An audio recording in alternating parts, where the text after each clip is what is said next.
Salut, dans cette vidéo on va parler des gains les plus désestés de Brawl Stars. Quand tu vois ça, t'as envie de casser ton écran.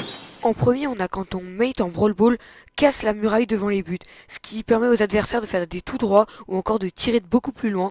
Mais lui, il a l'impression qu'il a fait un move de pro player parce que, je cite, oui mais maintenant on va gagner de la vitesse, on va aller plus vite au centre.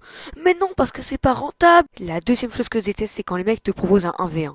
Alors sur le papier ça paraît pas mal, mais je vous jure, quand tu fais une game de Brawl Ball avec Bull, mais que tu fais un v 1 Colt, je suppose que lui à chaque fois, bien sûr il est mate Colt, mais toi t'es mec Edgar parce que tu sais pas jouer au jeu, c'est quoi le rapport? J'ai joué Bull, enfin un v 1 Bull, mais... Non mais c'est exactement, si tu te dis, ah c'est qui le meilleur de nous sur Brawl Stars et que tu vas faire un v 1 Clash Royale, ça n'a aucun rapport. La troisième chose que je déteste, c'est quand tes mates en 3v3, ils veulent troll la game parce que tu veux pas leur passer ton skin. Mais c'est bon les gars, je sais qu'elle est belle ma Vandale, mais c'est bon, laissez-moi tranquille. Ah, je crois que je me suis trompé de jeu là. En quatrième, parce que oui, le truc d'avant, je l'ai compté, c'est les longues maintenances Brawl Stars. Alors je sais que ça n'arrive pas souvent, mais là tu veux lancer ta petite game, et là d'un coup qu'est-ce que tu vois? Une maintenance. Et c'est pas les petites maintenances de 10 minutes, ça va durer tellement longtemps, et ça tu le sais. En cinquième, les brawlers qui sortent en accès anticipé. Ah non, pardon, je me suis trompé, les brawlers qui sortent tout court, parce que maintenant, dès qu'il y a un nouveau brawler qui sort, il est en accès anticipé. Alors pourquoi est-ce que c'est horrible? Parce que déjà, va falloir débourser jusqu'à 30 €. Mais là, du coup, tu te dis, oh bon bah t'as juste à attendre un peu qu'il sorte en crédit. Oui, mais le brawler va être surcheaté à sa sortie, et quand il va sortir en crédit, il va se faire nerf. Mais t'inquiète pas qu'il va pas se faire nerf avant. En sixième, quand tu ne trouves pas un brawler en mode classé ou en méga pique, là tu regardes la map, tu regardes ce que les gens prennent, et là tu te rends compte que finalement, faut changer de brawler, c'est pas celui que tu pensais prendre. Donc là tu vas te mettre à chercher, et là tu trouves pas le brawler que tu veux prendre, et là t'arrives à zéro, et là ça fait que tu dois jouer la game avec un brawler que tu ne voulais pas prendre à la base. Et ça c'est relou. En 7, je sais pas s'il faut plutôt en rire ou en pleurer, mais quand il y a un nouveau brawler gratuit, tout le monde le prend en game. Alors ça peut être drôle ou des fois un peu rageant. Je prends par exemple l'exemple de Miko, ou un peu plus vieux celui d'Edgar, ou si tu jouais pas ce brawler tu te faisais focus, mais pour Miko ça donnait vraiment des games trop drôles.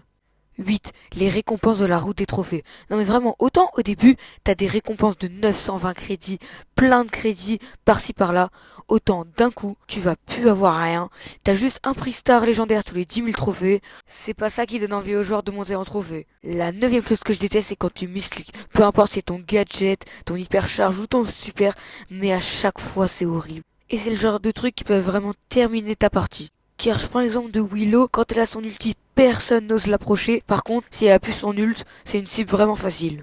La 10e chose que je déteste, c'est quand tu veux améliorer un brawler et qu'il te manque des pièces. Alors là, tu dis, bon, bah t'as juste à les farm. Oui, mais ce qui est horrible, c'est que la majorité du temps, t'auras assez de points de pouvoir, si ce n'est beaucoup plus, mais tu pourras pas améliorer ton brawler car il te manque des pièces. Et la raison à ça, c'est que les pièces, tu peux les dépenser dans beaucoup plus de choses, comme les gadgets, les star power et les équipements, ou encore les hypercharges, même dans des skins argent et or massif, alors que les points de pouvoir servent juste à améliorer tes brawlers. C'est ça qui fait une énorme différence.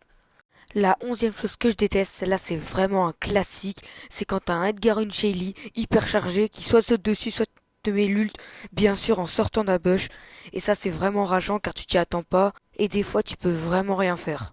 La 12e chose que je déteste, c'est quand tu te fais spam d'invitation. Alors certes ça veut dire que t'as pas mal de potes, mais ça peut être vraiment relou, parce que des fois t'oses peut-être pas refuser, donc heureusement, bon bah ça se règle rapidement, juste en te mettant en ne pas déranger, mais voilà, ça peut être énervant des fois quand tu veux jouer en solo, mais que t'oses pas refuser la personne. Alors la 13e chose que je déteste sur Brawl Stars, c'est la classée. Alors pourquoi? Parce que déjà je trouve que la classée c'est un énorme potentiel qui n'est pas exploité. Le mode je le trouve énervant. En plus, bon cette saison il n'y a pas les modificateurs, mais quand il y avait vraiment, j'aimais pas ça. Et le fait que ce soit aléatoire, j'aime pas ça non plus, même si du coup c'est le principe de la classée de pouvoir jouer sur tous les modes. Mais je crois qu'il va y avoir une mise à jour pour essayer de rendre la classée plus compétitive. Donc j'espère que ça va être mieux. Parce qu'en plus tu peux gagner de beaux skins et vraiment le principe il est vraiment pas mal. Donc voilà. La 14e chose que je déteste sur Brawl Stars, alors celle-là est plus technique parce qu'en fait ils ont enlevé quelque chose mais ça a rajouté un autre problème. Ils ont enlevé le win trade comme vous savez il y a pas très longtemps en enlevant les rangs 30 et ce qui fait que quand t'es au-dessus de rang max, tu tombes contre des gens qui ont, tu sont en max. C'est-à-dire que quand tu es ton brawler à 1005, tu peux tomber sur des mecs qui ont des brawlers à 1300, des choses comme ça. Donc qui ont 80k. Et c'est ce qui fait que tu vas tomber sur des gens beaucoup plus forts que toi des fois et tu vas te faire arracher du coup. Et c'est ce qui permet aussi à des joueurs de monter des brawlers très haut, vu que maintenant ils tombent pas que sur des pros, ils tombent sur des gens lambda, parce que c'est pas très compliqué maintenant de mettre un rang max. La 15e chose que je déteste le plus, c'est en Brawl Ball quand tes mates se mettent juste devant les cages adverses avec le ballon pour narguer les adversaires, mais qu'un adversaire arrive à récupérer la balle ou que ton mate rate son trickshot. C'est horrible. Car tes mates, ils auraient pu marquer depuis longtemps, mais non, ils ont voulu narguer l'équipe adverse. Et en bonus, la 16e chose que je déteste le plus, c'est celle-là de loin la pire, c'est les gens qui regardent ma chaîne sans s'abonner. Voilà les gars, n'hésitez pas, c'est gratuit, donc n'hésitez pas à vous abonner et à liker, surtout si vous aimez ce concept, et la prochaine fois je pourrai faire les choses les plus aimées de Brawl Stars. Mais voilà, c'est normal qu'un jeu aussi complet de Brawl Stars ait quand même quelques défauts, et on a vu que des fois c'était des tics de la communauté, hein, pas que de Brawl Stars. Et de plus, ma chaîne est basée sur Brawl Stars, c'est bien la preuve que j'adore ce jeu, donc voilà, je l'ai critiqué, mais quand même ce jeu, c'est quand même incroyable. Pour un jeu mobile, et en plus un jeu gratuit. Et sur ce, salut! N'hésite pas à cliquer sur mon logo pour t'abonner et aller voir une de mes dernières vidéos en cliquant sur leur miniature.